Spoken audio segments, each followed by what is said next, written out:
Hey, everybody, and welcome to the launch of Reestablishment Podcast. I'm your host, Bodie D'Andrea. We've been looking forward to this for a long time, and we have a lot of exciting episodes to bring your way.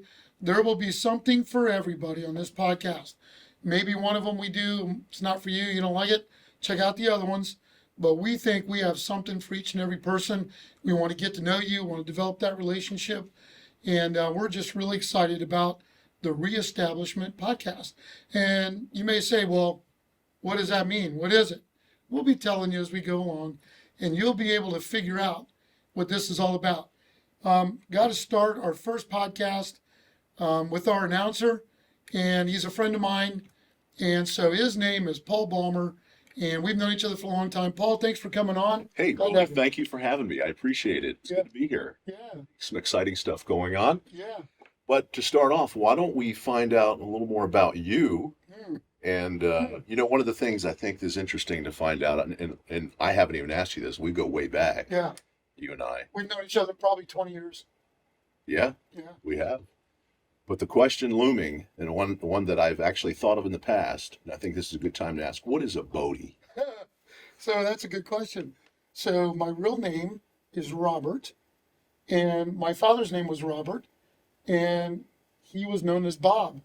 And my mother did not want her son to be called Bobby, Robbie, whatever.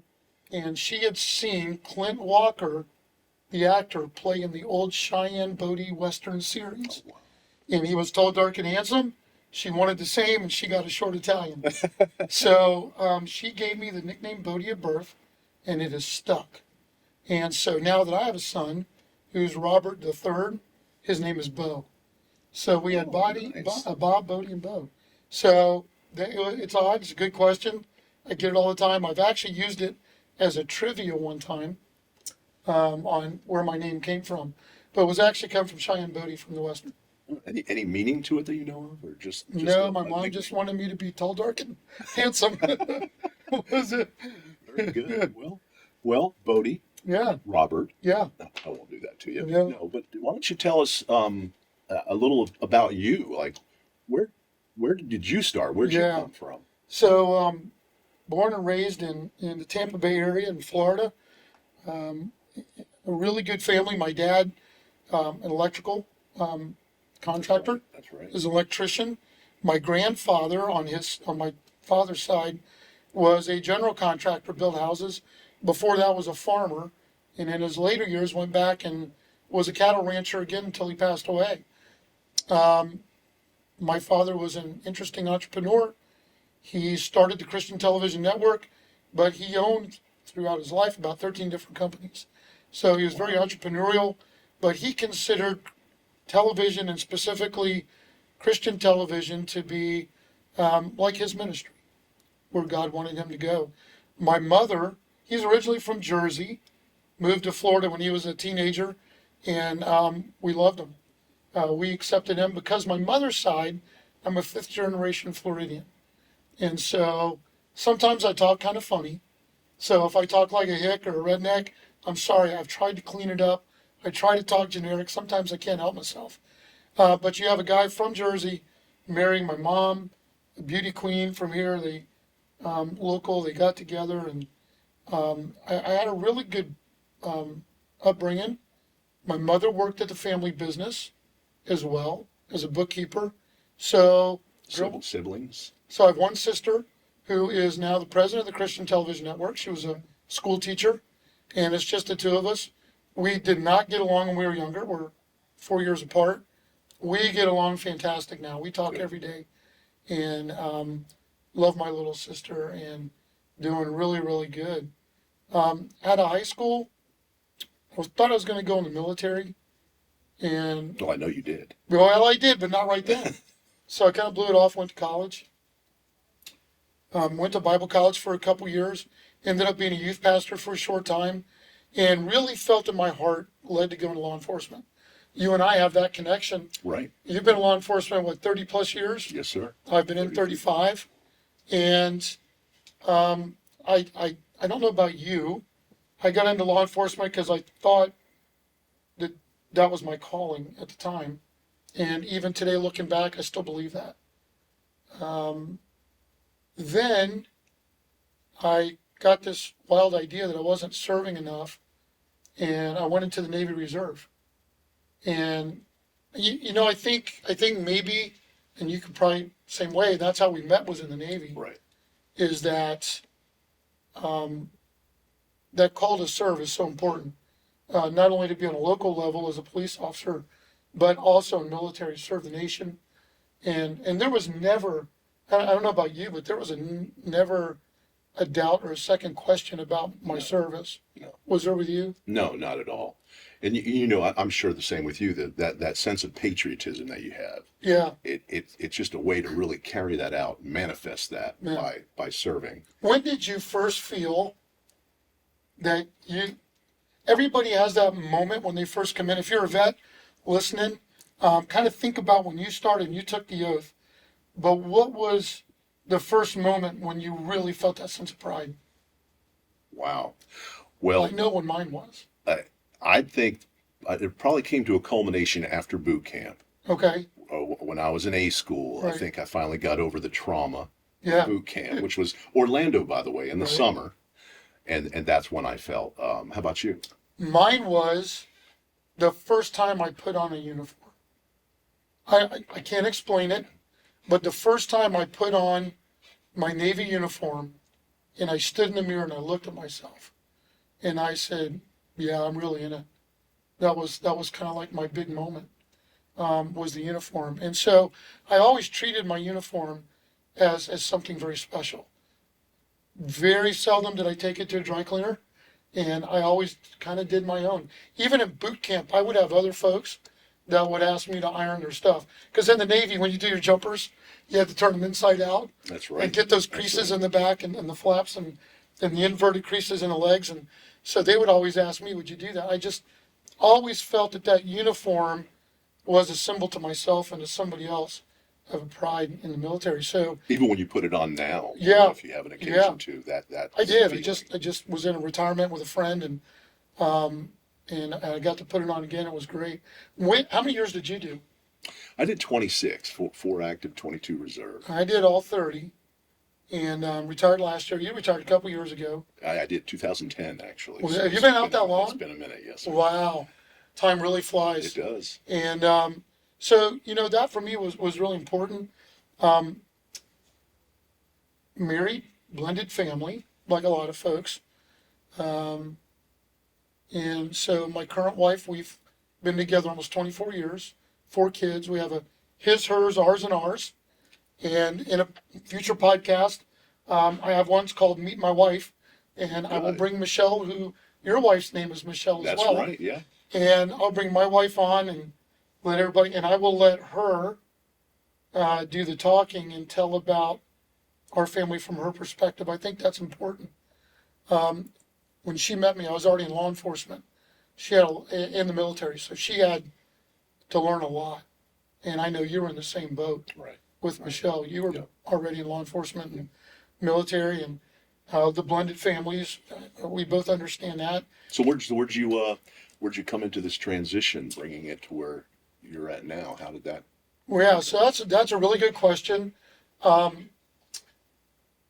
grew up in high school during the week doing apprenticeship for electrician, and on the weekend, my dad had started this TV station, and I started learning broadcasting. And so through the years, I worked at the flagship Christian TV station, and then went away to do my other careers, and was on the board for a while, and then came back. When my father passed away a couple years ago, they asked me to come back. So I've had a hand in broadcasting since I was a teenager, but really in it for several years, went away from it, and then now came back. And honestly, I'm still running the family businesses. So I am electrical contractor now, and I'm also running another family business. It's like an industrial park that I run where we lease out. Busy man. I'm a very busy guy. I serve on boards, and I'm the general manager of the headquarters of Christian Television Network. And I run corporate, and I'm the general manager of 2 TV stations. Wow. So I don't sleep much. What do you do for fun, for but goodness sake? so I still like to work out. I love to Good. work out. I've always been physical. Love to do martial arts and lift weights, and I Got to keep try. that cardio up. You For sure, do. it's big. I try once a week. My CFO at a family business is in his 80s, and once a week we sneak off for an hour and a half and play 9 holes of golf. We don't do it for score. We do it to have fun. That's my kind of golf. Yep, and to get me out of the office. I can only do it for an hour and a half to turn off the phones. And that's kind of what keeps me sane, and our kids. So the oldest kids are married and got their own. We got grandchild just like you with grandchildren. Youngest daughter has worked at the Christian TV network. She's a singer, a worship leader. I saw that. Yeah, my youngest. I finally got my boy after 3 girls. He's 8 years old. God blessed him with an extra chromosome. He's got Down syndrome, highly functional. We've had some healings with him that are unexplained by the doctors. And, people say, well, I don't know if I believe in healing. Here's what I'll tell you. His ear canals were small, and he was getting ear infections. And within a couple months, the same doctor said his ear canals were normal size. So you can believe in it. You don't believe in it. He doesn't care. He can hear perfectly, and his ears are now normal. That's awesome. So whether you believe it or don't, it's fine. All he knows is his hearing is fine. But we've seen several things like that where he's just doing really well. We got him in school, and after 3 girls, it's good to have a boy. And they're easier to deal with. You have to braid the hair. Who's easier to deal with? The boys, you just throw the Yes. shorts and the t-shirt, and you lick your hand and wet their hair, and off they go. But he's my little dude, and I've always tried, and I don't know if you did this. I know when you and I served together in the Navy, I don't know that we did this together in that unit, but I've always tried to take my wife and or my kids when I could. If it was short stints and it was in a company type mission, did you ever do that? Try to bring your kids or your wife? When you say that now, I think about how great of an idea that is. But I guess I'm guilty of not having that forethought Yeah. that you had at that time. So good for you. Yeah, and I was blessed. You became a chief petty officer in the Navy, which that's an incredible monumental moment. And I'm an overachiever. I retired as a master chief. And with the rank, there does go a couple extra little perks every now and then. So, but I try to do what I can with my family as much as I can. And we have to be very creative on how we do that. What does that look like? When you're in law enforcement and you're in the military, you don't get that 9 to 5 or every weekend or make every one of my children. She can tell you every event in her life that she's missed. And I've spent years trying to make up for that. And I don't know that I can. She understands as an adult now that the service, and she doesn't begrudge it. But I think maybe sometimes we try too hard to make up for it. But I do cherish each and every moment I spend with my kids. I try to put the phone down as much as I can and really live in the moment. When my son looks at me that certain way, or my daughters, even though they're grown, they're adults, and they come and they snuggle on the couch to watch a movie, those moments are priceless. That's invaluable. Even though they're grown. Yeah. But that's what led me to this, and this podcast, this reestablishment podcast. We're going to talk about things that are edgy. We're going to talk about things that are happening in the world today. But the reestablishment, laying a foundation or relaying a foundation. I think a lot of things in the world right now, the foundations have been either crumbling, they've been chipped away at. And so what we want to do is, let me ask you this. This is from me to you. We'll just let people listen in on it. But do you ever just look or listen, not so much news, but some of the news and some of just what you hear on the street, and you go, what we're seeing and what people are saying is not even common sense? No. Like, do you ever see that? Absolutely. Do you go, that's not even realistic? Absolutely, I do. How can you think, that's not logical? Right. Do you ever get that sense? I do frequently, and the whole conversation about truth is truth. Right. There's no relative truth. You No. can't be one thing be true for one person and then not be true for truth is truth. Yeah. And I think that's one of the big things. Yeah, and so we're gonna do that in this podcast, and you're gonna help, and you're gonna do glad to do it. announcing for us, and being not only friends and having served together, both in law enforcement and the military, but being brothers in Christ. Amen. And I think that's what really ties everything together. You know, you and I through the years have, and we'll just be honest, we spend a lot of time together, then we don't see each other for a long time, and then we connect on social media, maybe a phone call, but then we see each other again, and we just pick up right where we left off. Right. And I think when you have those relationships that bind you truly, I think you're able to do that. You know, when I first saw you get in the studio today, just a great big hug. Like I'm yelling, Yes. where are you? You know, and we come in and we give that hug, and we just kind of pick up where we left off. And that's because what binds us together is timeless. And so I think that's kind of where we want to go. Well, amen, brother. So thanks for being here. Glad to be here. Thanks for helping me tell a little bit about my story, because I'm not good about talking about myself, you know.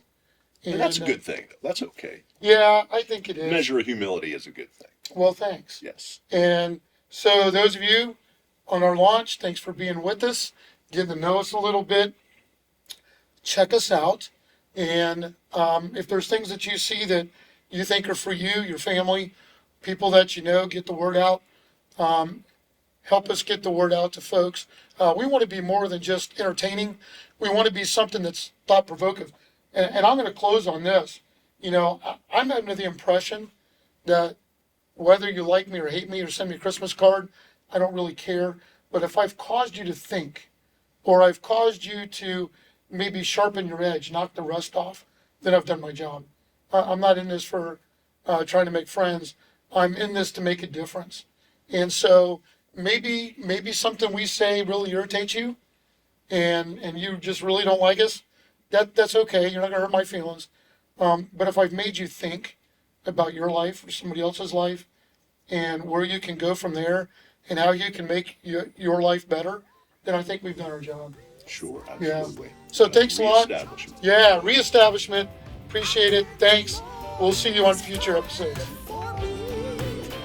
Raise your hands up. Raise them up.